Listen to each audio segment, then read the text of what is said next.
케냐의 마사이족을 위해서 목숨을 걸고 복음을 전한 안찬호 선교사라는 분이 있습니다. 저하고 이름도 비슷한데 나이도 같아서 친구처럼 지내는 관계입니다.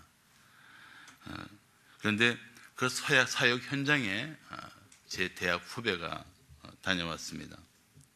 이 예배 중에 마사이들이 그 고유의 몸짓으로 꽁충꽁충 뛰면서 찬송을 하는데 내 후배는 그 소리가 그냥 단지 웍웍 하는 소리로 들렸습니다. 그래서 무슨 소리인지 모르고 있는데 그 마사이족 언어를 잘하는 분이 옆에서 그 뜻을 알려주었다고 합니다. 후배는 웍웍 하는 소리 들렸는데 이런 뜻이었습니다. 짐승처럼 살던 우리가 선교사님을 만나 예수를 믿었네. 예수를 믿고 우리는 하나님의 자녀가 되었네. 그 마사이들의 노래가 어떤 뜻인지를 알게 된 후배는 크게 감동을 받았다고 합니다. 그러나 처음부터 이렇게 화목했던 것은 아닙니다.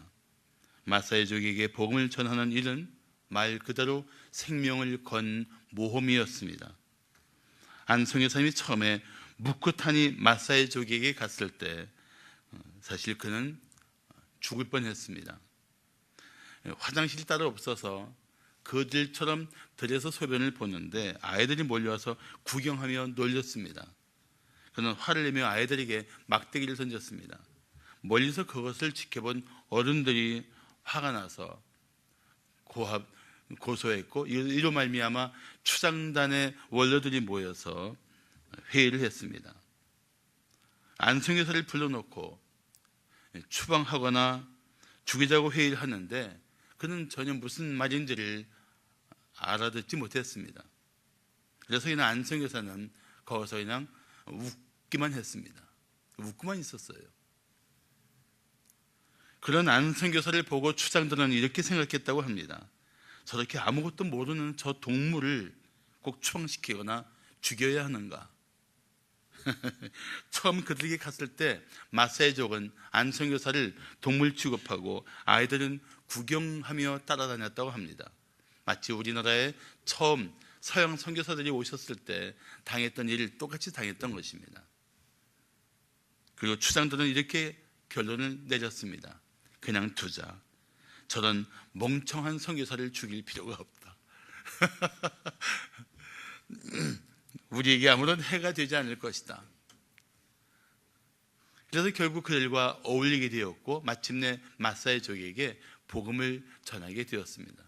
지금은 그들에게 대추장이 되어서 그의 말이 곧 법이 된 그런 정도의 추앙을 받고 있습니다. 이런 일이 초대교회 때도 아주 심각하게 있었습니다. 다시 사신 예수님을 전하는 제자들은 심각한 위협을 받았습니다. 목숨의 위협까지도 그들은 받았습니다. 죽음의 위기에 빠진 상태가 제법 많았습니다. 그렇지만 그들은 살아계신 예수를 전하지 않을 수가 없었습니다. 그랬던 그들의 모습이 오늘 함께 보신 사도행전 5장에 나와 있는 이야기입니다. 우리는 이 제자들의 삶을 통해서 우리가 다시 받아야 할 도전이 있습니다. 자, 부활의 증인은 어떤 삶을 살아야 할까요? 부활의 증인은 어떤 삶을 살아야 할까요? 첫째, 세상의 위협을 두려워하지 말아야 합니다. 복음을 전하다 보면 위협을 받을 수도 있고 무시를 당할 수도 있고 순환을 겪을 수도 있습니다. 그런데 정말 이 부활의 주님을 전하고 싶은 강렬한 마음이 있으면 그런 것들 때문에 주저하거나 멈칫거리지 말아야 한다는 것입니다. 예수님께서 대제사장의 집들에 끌려가셨을 때 바깥들에 있었던 베드로에게 여종이 다가와서 말을 걸었습니다. 당신도 갈릴리 사람 예수와 함께 있었지요? 그러자 당황한 베드로는 극구 부인했습니다. 그것도 3번이나 자기는 예수를 맹세코 모른다고 부인했습니다. 정말 비겁한 제자였습니다. 두려움에 빠져있던 제자였습니다. 다른 제자들도 예수님이 붙잡히실 때 급히 피했습니다. 그런 제자들이었습니다. 그런데 그들이 변했습니다. 그 여정과 비교할 수 없는 권세를 가진 그 공회 앞에서도, 거기에 끌려가서도 그들은 정말 당당했습니다. 공회는 산헤드린입니다. 우리 성경에는 공회로 되어 있지만 영어 성경에는 산헤드린이라고 번역되어 있습니다. 이 산헤드린은 유대의 최고의 재판기관입니다. 행정기관입니다. 대제사장까지 포함해서 71명으로 이루어져 있습니다. 그런데 대부분이 사두개인들입니다. 사두개인들은 부활도 믿지 않고 천사의 존재도 믿지 않는 사람들입니다. 그러니까 예수님의 제자들이 예수님이 부활하셨다고 말하는 것을 그들은 몹시 못마땅하게 생각했습니다. 더 예민할 수밖에 없었습니다.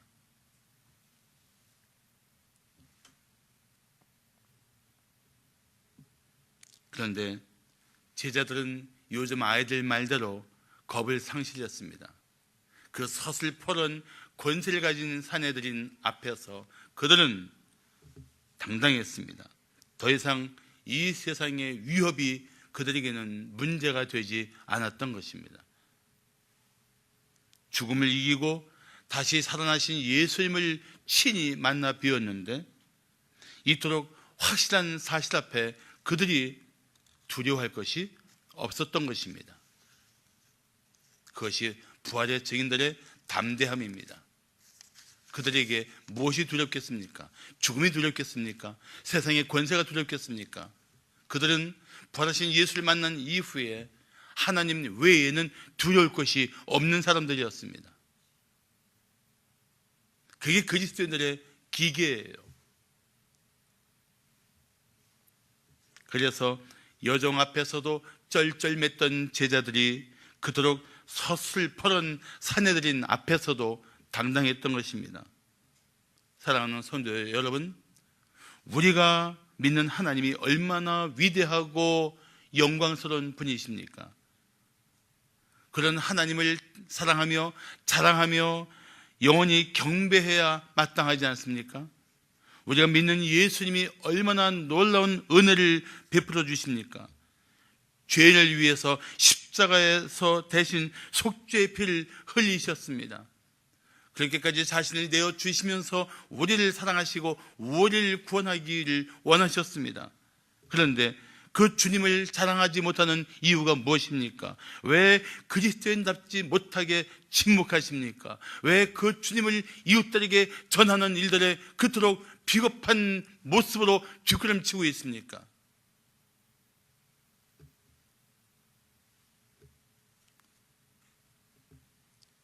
죄책감에 눌려서 그리스도인이라고 밝히지 못합니까? 아니면 이 세상에서 받을 저항이나 손실이 두렵습니까? 우리가 믿는 하나님이, 우리가 믿는 예수님이 우리 삶에 그 정도밖에 되지 않습니까?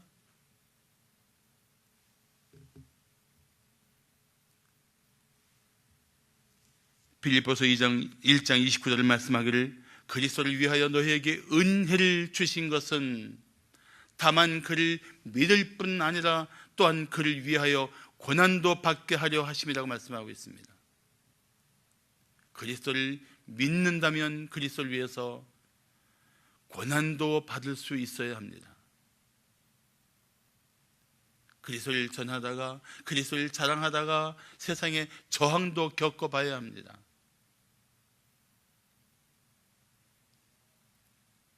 세상의 위협을 두려워하지 마십시오.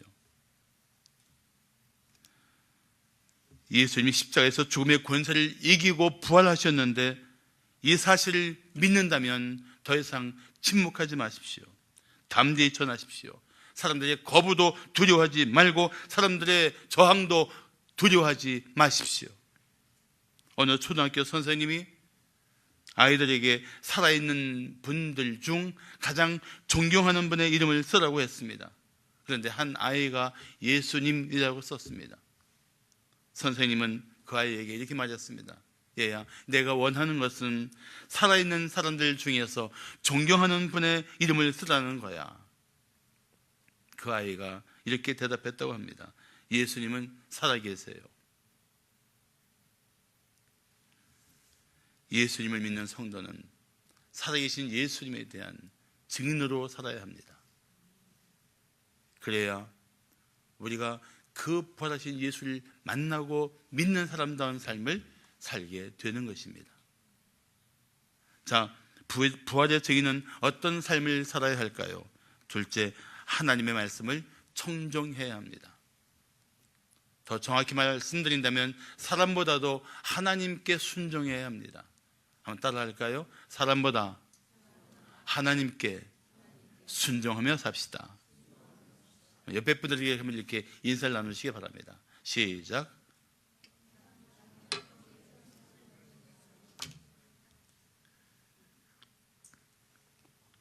복음을 위해 살던 하나님의 사람 사도 바울은 갈라디아 여러 교회들에게 이렇게 선포했습니다. 이제 내가 사람들에게 좋게 하랴, 하나님께 좋게 하랴, 사람들에게 기쁨을 구하랴. 내가 지금까지 사람들의 기쁨을 구하였다면 그리스도의 종이 아니니라. 사도 바울은 담대하게 말했습니다. 그는 철저히 하나님의 기쁨을 위해 살았다고, 나는 그리스도의 종으로서 그리스도의 뜻을 이루기 위해 살았다고 그는 고백하고 있는 것입니다. 사랑하는 성도 여러분, 우리가 그렇게 살아야 합니다. 자, 28절을 보십시오. 공의가 뭐라고 말합니까? 우리가 이 이름으로 사람을 가르치지 말라고 엄금하였어되 너희가 너희 가르침을 예루살렘에 가득하게 하니 이 사람의 피를 우리에게로 돌리고자 함이로다.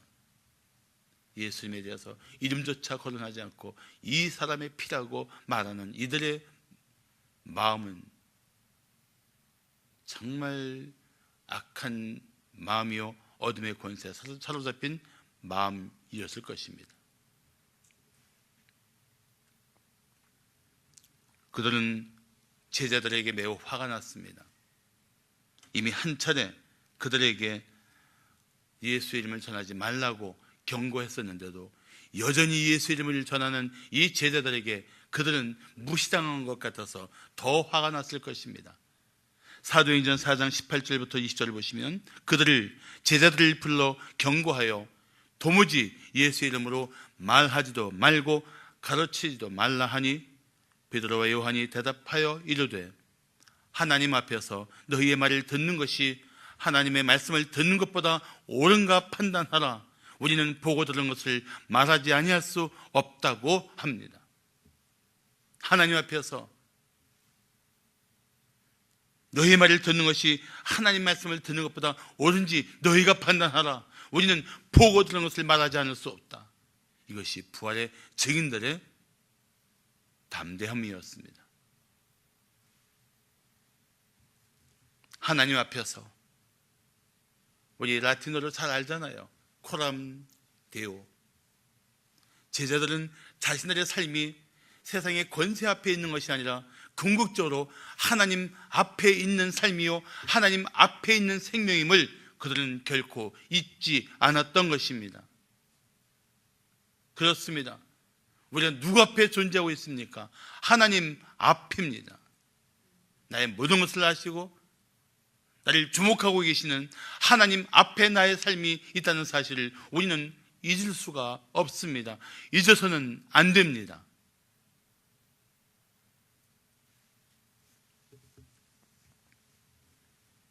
그러므로 하나님 말씀을 듣기를 힘써야 합니다. 날마다 하나님 말씀을 듣고 그 말씀대로 살기를 힘써야 합니다. 특별히 하나님께서 우리에게 맡기신 복음을 위해서도 우리는 최선을 다해야 합니다. 그런데도 우리는 너무나 쉽게 하나님 말씀보다도 사람들의 말에 좌우될 때가 많습니다. 하나님이 기뻐하시는 일보다 자기가 원하는 일에 너무 몰두하여 살고 있습니다.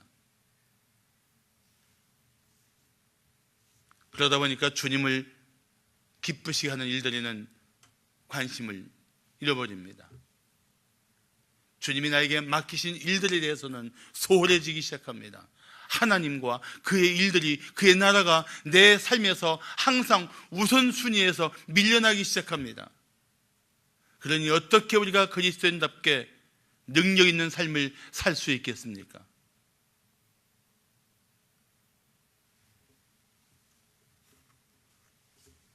그런데도 우리는 하나님이 기뻐하시는 삶을 살지 않으면서 자신이 기뻐하는 삶을 요구하는 염치 없는 마음을 가지고 있습니다. 하나님을 높이지 않으면서 하나님이 나를 높여주기를 바라는 욕심대로 살고 있습니다. 우리 바뀌어야 돼요. 29절을 보십시오. 베드로와 사도들이 대답하여 이르되 사람보다 하나님께 순종하는 것이 마땅하니라. 이것이 그들의 중심이었습니다. 살다 보면 사람에게 순종할 것인가 아니면 하나님께 순종할 것인가 선택해야 할 상황이 있습니다. 당장 눈에 보이는 사람을 거역하면 결과가 비참할 수 있습니다. 그래도 성도는 그런 것을 두려워하지 않고 하나님께 순종하겠다고 결단해야 합니다. 그래야 사람의 눈치를 보지 않습니다. 그래야 세상 일에 매이지 않습니다. 바클레이가 말한 것처럼 제자들은 이 길이 안전한가를 묻지 않았던 사람들입니다. 단지 이것이 하나님께서 나에게 하라고 하신 일인가에만 그들은 삶의 초점을 맞추었던 것입니다. 이제 우리도 선택해야 합니다. 이제 내가 사람들의 말을 들을 것인가 하나님의 말씀을 따라 살 것인가, 사람들을 두려워할 것인가 하나님을 두려워할 것인가, 사람을 기쁘게 하며 살 것인가 하나님을 기쁘시게 하며 살 것인가. 이 선택의 기로에 설 때마다 나는 우리 성도들이 담대하게 하나님을 기쁘시게 하는, 하나님의 뜻을 따르는 그런 결단을 할 수 있기를 예수의 이름으로 축복합니다. 마지막으로 부활의 증인은 어떤 삶을 살아야 할까요? 셋째, 성령의 권능을 의지해야 합니다. 어느 날 남편이 꿈꾸는 듯한 표정으로 말했습니다. 여보, 난 한 번도 가보지 못한 곳에서 전혀 해보지 못한 일을 하고 싶어.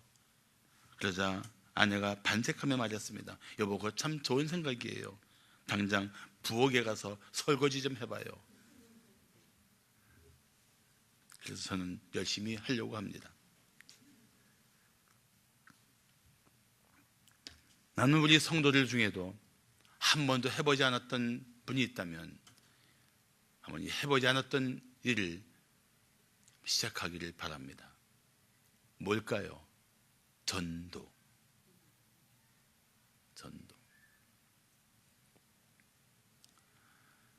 안타깝게도 예수를 믿고 구원받은 감격이 있다고 고백하면서도 평생에 전도 한 번 하지 못한 사람, 나를 통해서 예수 믿는 사람을 끌어안고 그를 사랑하고 그를 섬기며 그를 인해 기뻐했던 이 아름다운 삶의 경험도 없이 살아가는 사람들이 있다면 조심스럽게 묻고 싶어요. 그의 신앙 고백이 진실일까요? 만약에 진실이라면 어떻게 그렇게 살 수 있을까요?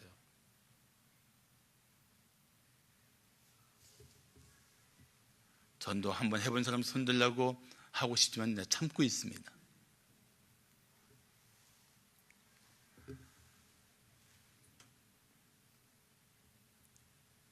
진실로 예수를 믿고 구원받은 성도가 어떻게 참담할 수 있습니까? 제자들은 공회원들 앞에서도 담대하게 말합니다. 너희가 나무에 달아 죽인 예수를 우리 조상의 하나님이 살리셨다. 제자들은 서슬퍼런 권세를 가진 사내들인 앞에서 정말 겁없이 외쳤습니다. 너희는 예수님을 죽였다. 그러나 하나님은 너희가 죽인 예수를 다시 살리셨다. 이것은 그들을 정죄하려고 하는 말이 절대 아닙니다. 오히려 주님의 은혜를 강조하기 위한 것입니다. 너희가 십자가에 예수님을 못 박았지만 우리 조상 때부터 섬기는 하나님이 오히려 우리를 향한 구원의 약속을 이루시려고 예수님을 다시 살리셨다. 그걸 강조하는 거예요. 31절이 그 사실을 밝혀주고 있습니다. 왜 예수님을, 우리가 어리석게도 십자가에 못 박은 예수님을 하나님이 다시 살리셨는가? 그 이유가 무엇인가? 이스라엘에게 회개함과 죄사함을 주시려고 그를 그 능하신 오른손으로 높여서 그 예수를, 십자가에 못 박혀 죽으신 예수를 주님께서, 아버지 하나님께서 오른손으로 높여서 마침내 진정한 임금과 구주로 삼으셨다. 우리는 어리석게도 예수님을 십자가에 못 박았지만 하나님은 그는 우리를 구원하기 위해서 예수님을 살리셨다. 그렇게 외치고 있는 거예요.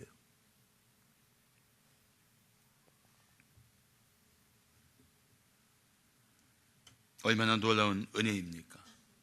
우리가 이 은혜를 받았는데 어떻게 잠잠할 수 있습니까? 어떻게 침묵할 수 있습니까? 어떻게 죽음 가운데 있는 이웃들에게 무심할 수 있습니까? 만약 당신이 어느 병원에서 난치병을 치료했는데 똑같은 질병에 시달리는 사람을 보면서 어떻게 무심할 수 있습니까? 분명히 병원을 자랑할 것입니다. 의사를 자랑할 것입니다. 그렇다면 죄에 사로잡힌 이웃에게 우리가 어떻게 무심할 수 있습니까? 십자가의 은혜를 입었다면, 하나님 명령대로 이웃을 사랑한다면 우리가 어떻게 이웃에게 복음을 전하지 않을 수 있습니까? 불이 난 집을 보면서 불구경은 즐기고 있다면 얼마나 악한 사람입니까? 불이 났다고 외쳐야 하지 않습니까? 자기를 희생하더라도 그 불타고 있는 집안에 있는 사람을 구원하기 위해서 때로는 뛰어들어야 하지 않습니까? 우리가 가진 복음이 그 정도 긴박함이 없습니까? 우리가 믿고 있는 그 예수님이 우리를 희생하면서 그 예수님을 전할 만한 예수님이 아니십니까?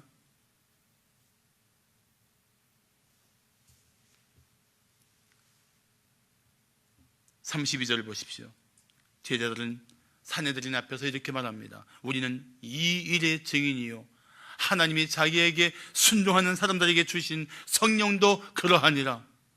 무슨 말입니까? 우리가 이 진리, 이 복음의 증인일 뿐 아니라 하나님이 이 복음을 위해서 힘쓰는 그런 순종하는 사람들에게 주신 성령도 이 말씀의 증인이라는 뜻입니다. 다시 말하면 우리가 복음을 전하지만 하나님은 우리 홀로 두지 않고 성령이 함께 역사하도록 하신 것입니다. 그렇습니다. 우리는 예수님의 증인으로 살아야 합니다.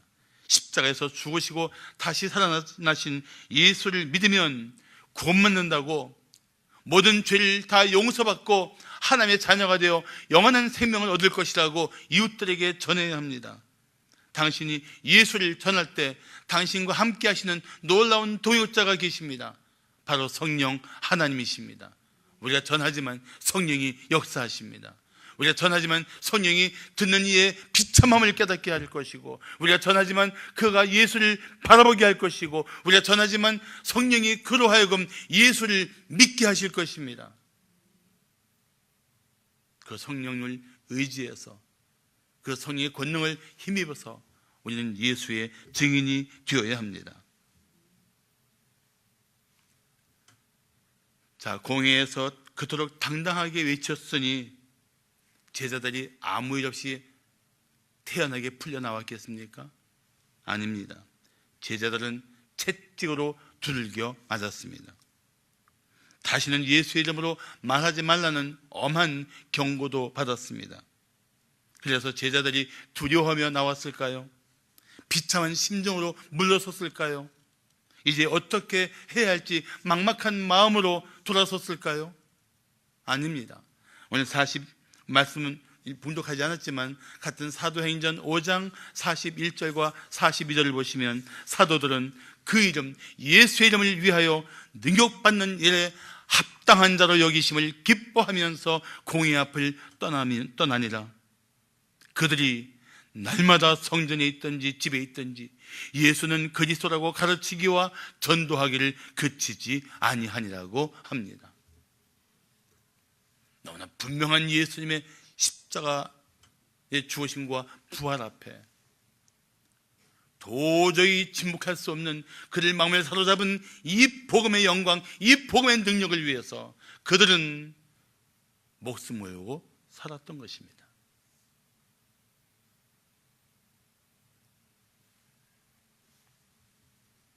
제자들은 오히려 예수의 이름을 위해 고난받는 것을 기뻐했습니다.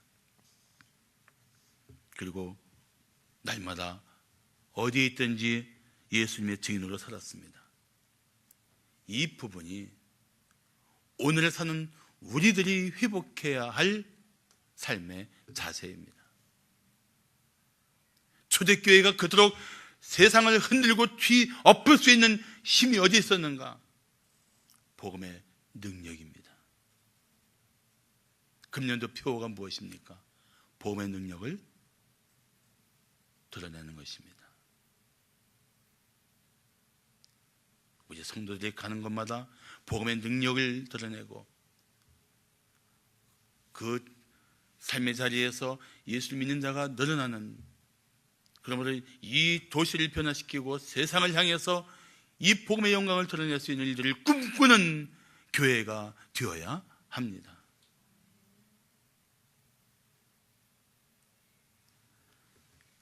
사도행전 1장 8절을 말씀하기를 오직 성령이 너희에게 임하시면 너희가 권능을 받고 예루살렘과 온 유대와 사마리아와 땅 끝까지 이르러 내 증인이 되라고 예수님은 분명히 말씀하셨습니다. 성령의 권능이 임한 사람들, 그래서 이 예수의 증인이 되기 위해서 열방을 품었던 사람들, 그들이 제자였다면 우리도 오늘 그런 제자들로 살아야 마땅하지 않겠습니까?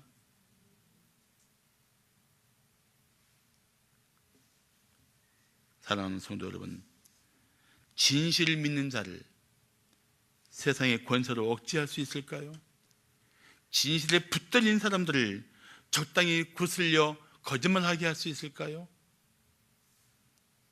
잠깐은 그럴 수 있는 것처럼 보여도 결국 진실을 말하게 될 것입니다.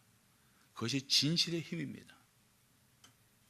예수님의 죽으심과 부활, 역사적인 사실이고 진실입니다.